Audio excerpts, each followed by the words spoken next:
des conditions difficiles. Terrible. Mais les artistes, ils ont été toujours tout de suite chauds. Hein. Même les beatmakers, je pense. À part certains, ils voulaient qu'on les paye. On était au studio, elle a écouté un de mes sons, elle a dit waouh, genre il faut qu'on fasse un truc, tu vois.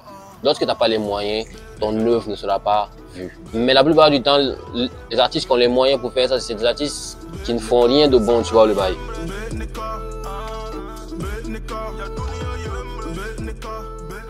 Bonsoir, comment vous allez? Salut, ça va et toi? Bonsoir, tout va bien, tranquille. Alors moi, je m'appelle Mallory Kaboré, je suis l'une des initiatrices de l'industrie. Monsieur Vince, artiste musicien burkinabé et artiste membre du projet de l'industrie. Ok, moi c'est Kevin Mick, mon nom d'artiste. Mon nom complet c'est Kevin Mick Bonhoué. Je suis bénino burkinabé. Ouais. Bébé. C'est ce que me disait, faut pas faire le con. Négocier des chiennes, faut pas faire le con. Elle m'a embrouillé, c'est pas ce qui s'est passé. La petite là m'a passé, j'ai envie de me barrer. Il y avait Mallory dans les voix. Il y avait Tanguy et Steven D.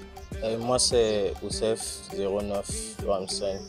Je suis artiste burkinabé et j'ai participé au projet sur un des sons avec Bramges et Oudja. Le concept derrière le projet de l'industrie, en fait, c'est tout simplement que nous, les jeunes burkinabés, avec très peu de moyens, juste avec notre savoir-faire, nos différents talents, on peut créer un projet qui est super, en fait. Alors, je pense qu'il y a eu beaucoup de retours positifs.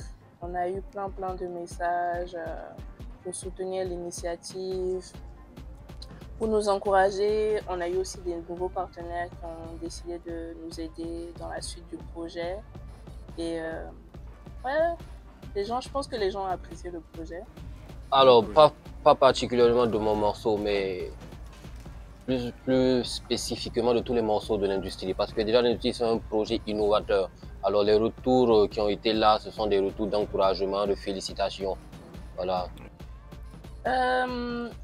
En fait, pendant le confinement, j'ai commencé à faire des lives Instagram dans lesquels j'ai invité plusieurs artistes à faire des freestyles et tout. Et à la fin des lives, il y a Ataji, le second initiateur de l'industrie, qui m'a approché et qui m'a dit « Mais tu sais, ce que tu as réussi à créer lors de tes lives, tu devrais aller plus loin et tu devrais faire un album avec tous les artistes en fait réunis. » Du coup, on a commencé à travailler là-dessus. Ça fait plus de 2 ans. Hein. Des conditions difficiles. Terrible. Ouais, bah, en fait, on a approché certains beatmakers, certains ingé sons, les artistes aussi. Et on leur a demandé de nous aider juste à faire un album. Donc, certains beatmakers ont envoyé gratuitement, je tiens à le préciser, des prods. On est allé aussi faire des enregistrements dans certains studios, etc. Et bon, les artistes aussi ont chanté gratuitement. Et ils ont fait des œuvres.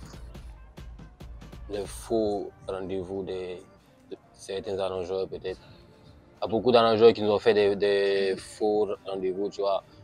Je pense que même notre séance dans laquelle moi je devais poser, c'était une séance qu'on a reportée plusieurs fois.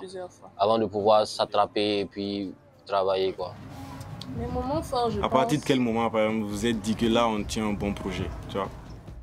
Je pense que même dès le premier enregistrement, quand on a senti comment les gars ont vite fusionné pour faire les titres et tout, comment on a réussi aussi à créer genre des amitiés, je pense que dès le moment là, on a su que c'était un projet fort. Et puis surtout, dès le moment, parce que avant qu'on puisse détailler le projet dans le sens où on va programmer les artistes les uns avec les autres, c'est-à-dire 3 artistes sur tel son, 2 artistes sur tel son. Je pense qu'on a eu à faire des rencontres. On a eu à faire des rencontres là où on a passé du moment ensemble, on a chillé en léger, histoire de faire plus connaissance. Ça, déjà, à partir de ce moment-là, on pouvait déjà savoir qu'on tient un bon projet. Et puis voilà. Est-ce que c'est pas vous le premier morceau? Je sais pas trop, mais... Je pense que c'est Chic. Vas-y, shake, baby girl, c'est stop et bang, bang, bang. Hey, vas-y, bouge comme une américaine. Quand je te démarche, je te ding, ding, ding, ding. Hey, ils font tous, ils n'aiment pas ça. Ils font tous comme ça, ils n'aiment pas ça. Hey, bébés, faut pas les écouter. Je te dis, vas-y, bouge ton beau. C'est entre Shake et le projet de Black Danny et Alrich. Par exemple, le projet de Black Danny et Alrich, c'était un autre son qu'ils n'ont pas aimé. Et finalement, ils ont fait Mono. Trafiquante, comme Griselda Blanco. T'as une dent contre moi, baby, t'es édenté.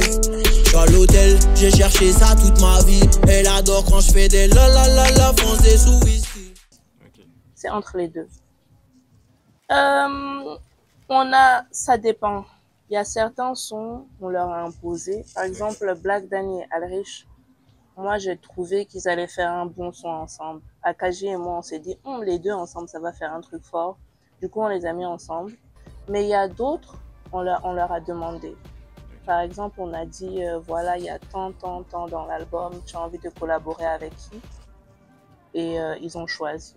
Déjà, moi, ça fait disons 3 ans que je suis dans la musique. J'ai commencé depuis Cotonou. J'ai sorti pas mal de sons. Mais actuellement sur ma page YouTube, il y a un feat avec les Lucent 11 et un feat avec Doudou Starboy qui est aussi arrangeur burkinabé. Donc c'était mon tout premier feat ici au Burkina. Moi aussi c'est pareil comme lui, j'ai commencé un peu pendant le confinement du Covid en 2020. Donc ça fait à peu près 3 ans que je suis dans le rap et sur ma chaîne YouTube j'ai environ 4-5 sons en fait. On leur a expliqué la vision. Surtout, on leur a fait comprendre qu'un projet avec une trentaine d'artistes comme ça, c'est obligé de faire parler en fait. Parce que plus on est nombreux et puis plus il y a de force. Mais les artistes, ils ont été toujours tout de suite chauds. Hein. Même les beatmakers, je pense. À part certains qui voulaient qu'on les paye. Après, bon, je leur en veux pas. Mais les artistes ont été tout de suite chauds. Hein. Mais après, bon, c'est vrai qu'il y a certains qui se sont désistés, qui ne sont pas venus au séances studio. Mais bon, on a travaillé avec ceux qui étaient chauds. Hein. Déjà, c'est vraiment une très belle expérience. Parce que ça permet de... Vu qu'il y a plusieurs artistes avec des talents incroyables, chacun a sa variété. Donc ça nous donne de l'expérience aussi. Ça nous apprend à varier nos goûts musicaux, à découvrir de nouvelles personnes avec des identités musicales différentes. Et selon moi, il y a énormément d'enjeux. Simplement le faire un feat avec un collègue, un artiste, ça t'apporte plus. D'autant plus que tu apprends à aller dans son univers et faire un peu ce qu'il fait. S'il t'amène dans ce qu'il fait en fait sur le feat. Et là, c'est un projet qui regroupe plusieurs artistes burkinabés, talentueux d'ailleurs. Et quand tu fais un featuring avec 1 ou 2 artistes burkinabés, chacun dans son univers, mais vous vous regroupez pour faire un son unique. Donc, vous essayez de tirer de l'expérience chacun de vous à travers celles des autres. Également que on se fait des contacts également à travers ce projet-là. Par exemple, il y a 2-3 artistes que je ne connaissais pas. Mais à travers ce projet-là, on a réussi à garder contact après le projet. Et pourquoi pas envisager de faire des sons après, quoi. Par exemple, moi, pour le son Bébé, ça s'est fait de manière très drôle, on va dire, parce que je crois que je venais de connaître Mallory par le biais de Doudou Starboy. Donc elle m'a dit, on était au studio, elle a écouté un de mes sons, elle a dit waouh, genre il faut qu'on fasse un truc, tu vois. C'est là elle m'a un peu parlé de l'industrie.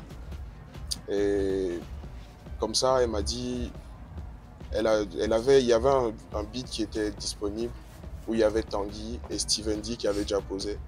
Mais il était trop long, donc il manquait un couplet et un refrain. Là, elle m'a dit, est-ce que ça te dirait de participer au projet comme ça? Donc moi, j'ai dit, ouais, il n'y a pas de souci, moi je suis chaud. Et on allait poser, c'est fait vite fait, et puis voilà quoi. Moi également, c'est ça, elle m'a contacté via les réseaux. Et elle m'a fait savoir qu'elle veut faire sortir un projet qui regroupe plusieurs artistes burkinabés. Et elle aimerait que je participe au projet en fait. Et elle m'a dit que la semaine prochaine ou 2-3 jours après, je crois, là elle me fait signer, là on va au studio, on enregistre le son. Ça a été le cas, elle m'a fait signer, on est allé chez Shadow, au studio. Et voilà, on a fait le son tranquille. Non, le rêve, en tout cas, c'est qu'on puisse faire un album chaque année. Ok. C'est ça le rêve. Après, ben, on verra. Quand on va faire sortir la deuxième partie en fonction de l'engouement, en fonction des différentes opportunités qu'on va avoir, on va essayer de faire plusieurs autres albums. Après, je vais pas mentir, la manière dont on a souffert pour le premier album, pour le deuxième album, franchement, on aura besoin de fonds pour le faire parce que ça va être compliqué. Sans argent, de réussir à réunir encore tous ces gars. Faudra qu'on ait des partenaires financiers pour les seconds albums. Donc, je pense que c'est bon, dans le sens là où chacun sort des projets, chacun essaie de tirer son épingle du jeu. Et le fait que tout le monde balance aussi, tu vois, des projets de qualité de son côté, ça fait augmenter aussi le niveau, tu vois. Alors là, tu sais maintenant que lorsque tu veux sortir un nouveau clip ou un nouveau son, il faut que ça soit à la hauteur des attentes. On ne fait plus sortir des projets juste pour faire plaisir aux fans, tu vois. Franchement, oui. J'ai envie de dire qu'on a tout pour être cette relève-là, parce que les artistes du projet, ce sont des artistes qui sont talentueux, ils ont des personnalités de stars. Je pense qu'il y a vraiment tout. Ils ont juste besoin de visibilité en vrai. Ils ont juste besoin de visibilité. Mais la visibilité, on l'acquiert comment? D'après vous, quels sont les points qu'il faut améliorer, par exemple, d'après vous, hein, à votre niveau, pour avoir une exposition plus forte du rap burkinabé? Moi, je pense qu'on a besoin du soutien des gens.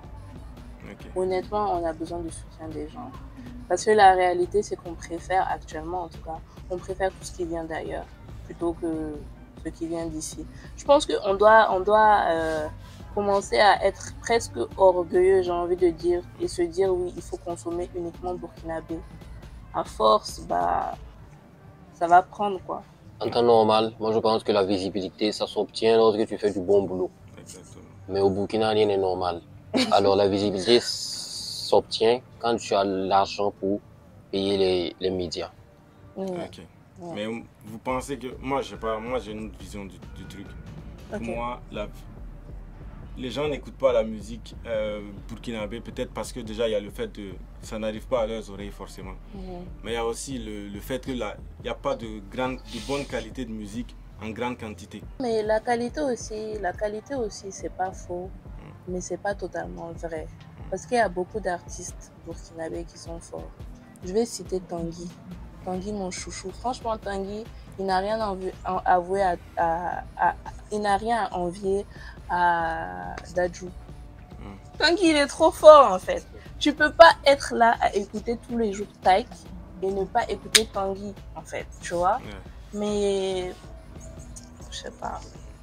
Ça c'est toi. Et toi, qu'est-ce que toi tu en penses toi? Alors moi je pense que le véritable problème, c'est que, c'est comme je viens de dire, ailleurs, normalement, la visibilité s'obtient quand tu fais du bon boulot, quand ton produit est de qualité, quand il y a du talent dedans, tu vois le bail.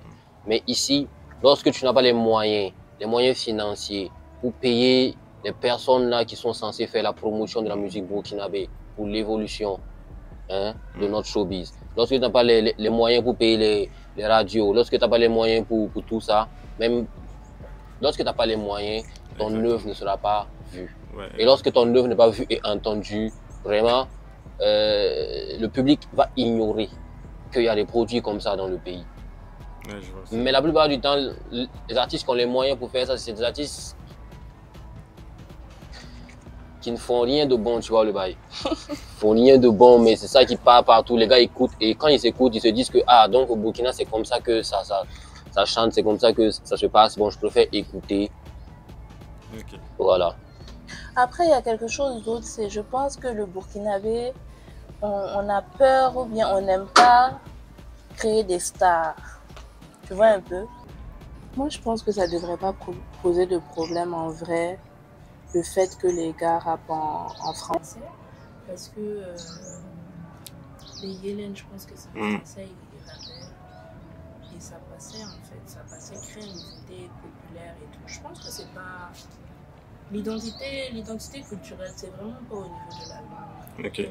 C'est autre chose. Après, pour répondre à ta question, effectivement, je ne sais pas si les artistes de maintenant ont vraiment une identité culturelle. Par exemple, quand tu écoutes une œuvre camerounaise tout simplement. On sent direct que c'est les Camerounais. Mais ici vraiment, on n'a pas vraiment, je sais pas. Peut-être que ça aussi c'est un des soucis de la musique burkinabé. Moi je pense que nous avons une identité, dans le sens où moi je pense que ça va de la thématique que nous soulevons en fait. Tu vois, un rappeur burkinabé, quand tu entends ce son, il ne parle pas de la même chose qu'un Ivoirien, il ne parle pas de la même chose qu'un Camerounais, tu vois. C'est un peu ça. Mais nous les rappeurs sommes encore en train de travailler sur ça, jusqu'à trouver vraiment la recette qu'il faut. Moi je dirais Monnaie de Black Danny et Al Rich, parce que j'ai en quelque sorte participé à la direction artistique du son. Il y a le son avec Blackie aussi. Et le son de Vince aussi, j'ai vraiment beaucoup kiffé. Moi, c'est son son à lui, Bébé, je crois, avec Steven. Oh, bébé. Avec Steven D. Monnaie aussi avec Alrich et Black Danny. Également celui de Vince. Je m'exclus, moi. Ça marche, merci beaucoup. Bonne soirée. J'ai cherché ça toute ma vie. Elle adore quand je fais des la français sous whisky. Insomnie, pas besoin de me lever tôt. La monnaie et on se casse à Monaco. La mort me guette pour la maman sur le métal. Ici c'est la street et y'a pas de droit de veto.